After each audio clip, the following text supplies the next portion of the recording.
The truth within this dialogue emerged reluctantly. I struggled with this discussion because it is one that many refuse to admit, but it's a challenging, age-old deception and exposing the core of a taboo topic, one that society prefers to whisper about rather than confront openly and find redemption. Let us begin with the invisible chains, the paradox of white slavery in America.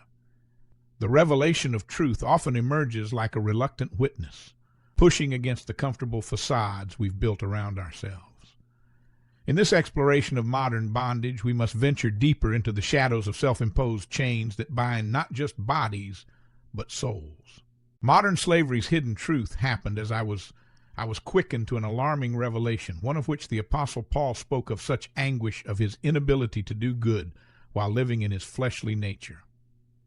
In Romans 7:19, Paul expresses the inner conflict between his desire to do good, and this passage reveals the human struggle with the flesh, even for a devoted believer like Paul. The biblical parallel is Paul's inner battle, and Paul's struggle mirrors our modern conflict, desiring good while battling inner darkness. His testimony illuminates today's spiritual blindness. Paul's lament in Romans speaks to a universal human condition that has found new expression in our modern age. His words, "For the good that I would I do not, but the evil which I would not that I do," echo through centuries to illuminate our present crisis. This spiritual insight provides a framework for understanding the deeper nature of modern bondage, one that transcends physical chains to bind the very essence of human consciousness. The apostles' struggle wasn't merely against flesh and blood, but against principalities and powers, a battle that continues today in more subtle yet pervasive forms.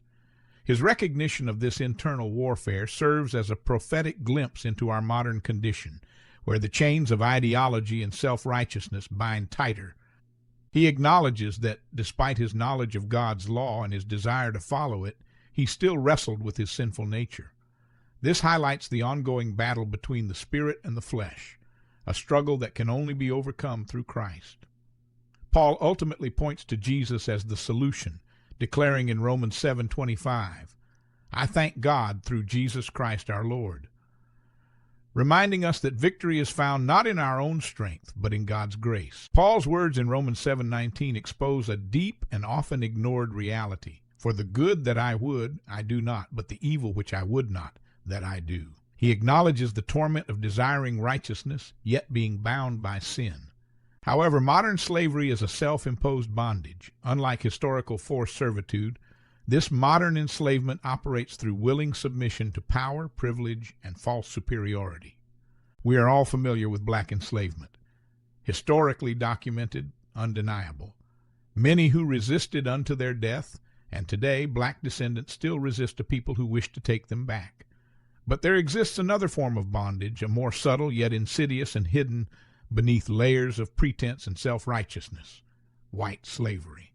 Unlike the forced servitude of history, this is a self-willed enslavement, one where the captives willingly shackle themselves to their sins and defend them with unrelenting fervor.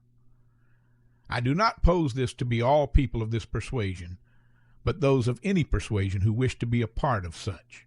Modern slavery has evolved beyond the crude implements of physical restraint into sophisticated systems of psychological and spiritual bondage. This transformation represents not a lessening but an intensification of captivity, one where the enslaved actively defend and perpetuate their own imprisonment. The most insidious aspect of this modern bondage lies in its ability to masquerade as freedom. Those most deeply entangled in these invisible chains often stand at society's helm, wielding influence and authority while remaining oblivious to their own captivity. Their power, rather than indicating freedom, serves as evidence of their deeper entanglement in systems of spiritual and moral corruption. Many who wield power and wealth to oppress others have unknowingly submitted to this slavery, marginalizing and oppressing others based on race or social status, all while failing to recognize their own captivity. Their chains are not of iron, but of indulgence, sins that gratify and intoxicate, fortified by riches, privilege, and the illusion of superiority. Hatred, racism, bigotry, corruption, authoritarianism, these are not mere behaviors, but addictions, deeply embedded in the very fabric of their existence. Even if they wished to break free, they could not. The paradox of power is hidden as those appearing most powerful often wear invisible chains, bound by hatred, racism, and corruption, masquerading as strength. This is the tragedy of white slavery, a bondage so deeply ingrained in culture that it masquerades as power, when in reality it is the most deceptive form of servitude. Paul's struggle was real, but unlike many today, he sought deliverance. The question remains, will those enslaved by their own sin recognize their chains, or will they continue to embrace their captivity? This bondage goes beyond racial lines and transcends color, affecting both those historically privileged and those who embrace oppressive systems. Ironically, the reality of this term is not confined to white people alone. Tragically, it has also permeated black culture. Descendants of those once enslaved, yet many have willingly returned to the master's plantation, like a dog returning to its own vomit. In modern America, many who pride themselves on policing the freedoms of others remain oblivious to their own subjugation. Deceived into believing they are free, they march in lockstep under the rule of a ruthless taskmaster, one who controls not through whips and shackles, but through manipulation, fear, and illusion. The ultimate irony? While they seek to dominate and belittle others, they themselves remain the most obedient of slaves. Modern slavery's sophisticated face is masked in this modern slavery that thrives through sophisticated systems of social, economic, and ideological control. Unlike the chains of old, these binds are self-imposed, masked by the illusion of freedom. The true tragedy is not just in the enslavement, but in the fierce defense of these oppressive systems. This bondage manifests across a spectrum of human experience, from the corridors of power to the digital spaces of social discourse. In corporate boardrooms, executives sacrifice their moral compass on the altar of profit, convinced their compromise serves a greater good.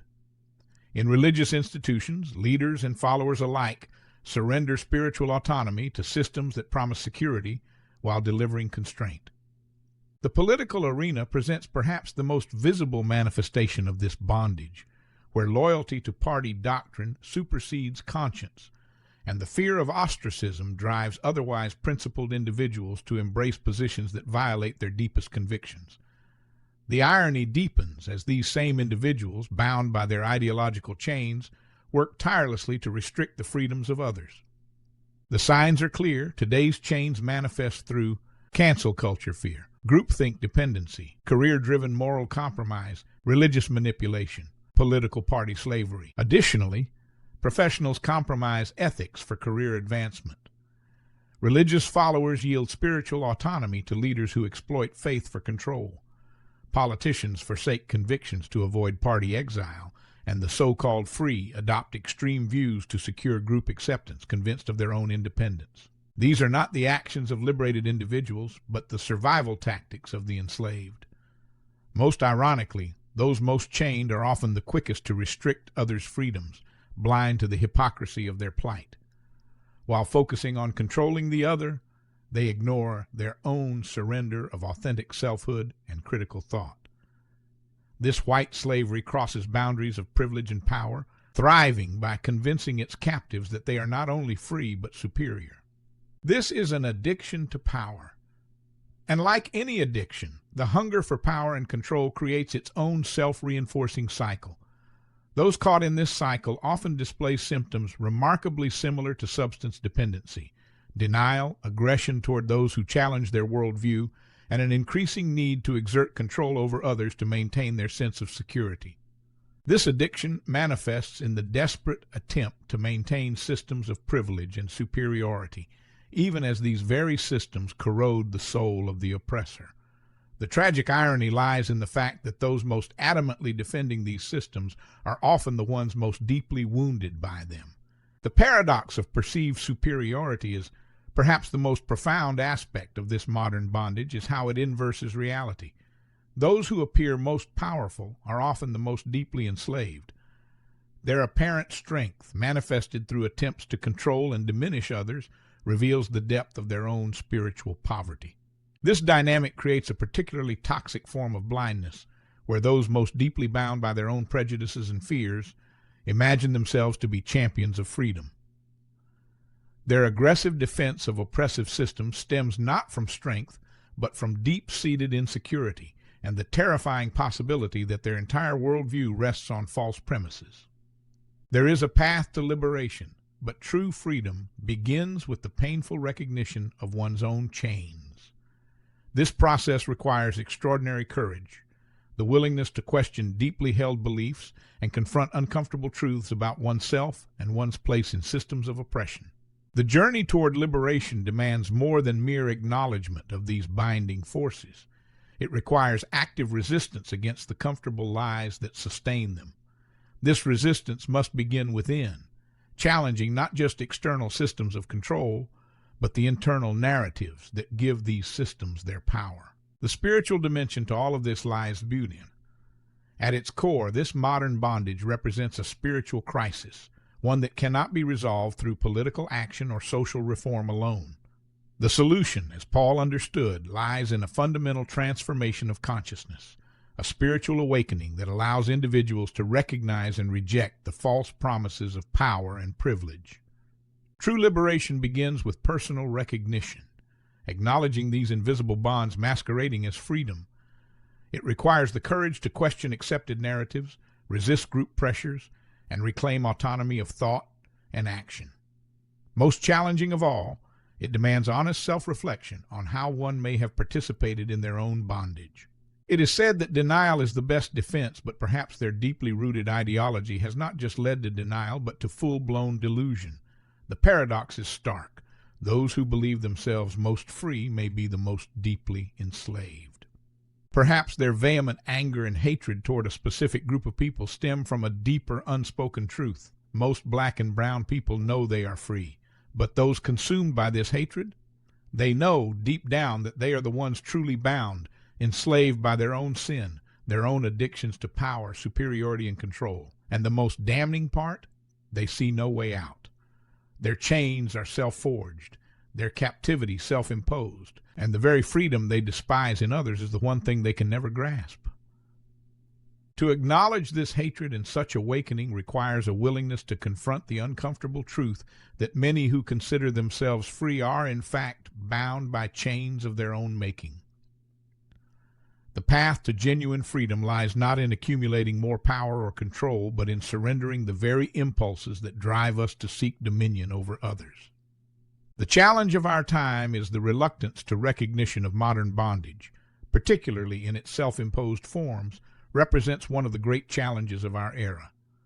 Until we confront this reality, our efforts at social justice and reform will remain superficial, addressing symptoms while leaving the root cause untouched.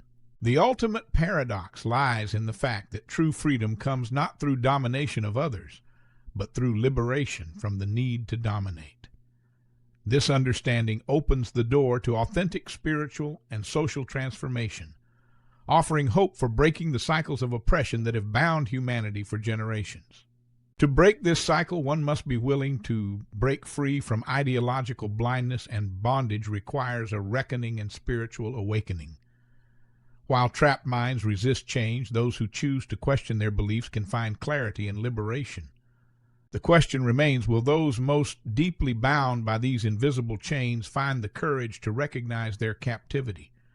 Or will they continue to mistake their bonds for badges of honor, defending to the last their right to remain enslaved? These are the invisible chains and the paradox of white slavery in America.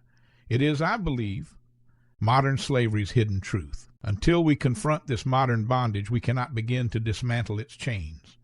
To hear more critical, fierce, and controversial faith-based conversations, follow Kelly's podcast on YouTube at Wisdom in Gray and all other social media channels.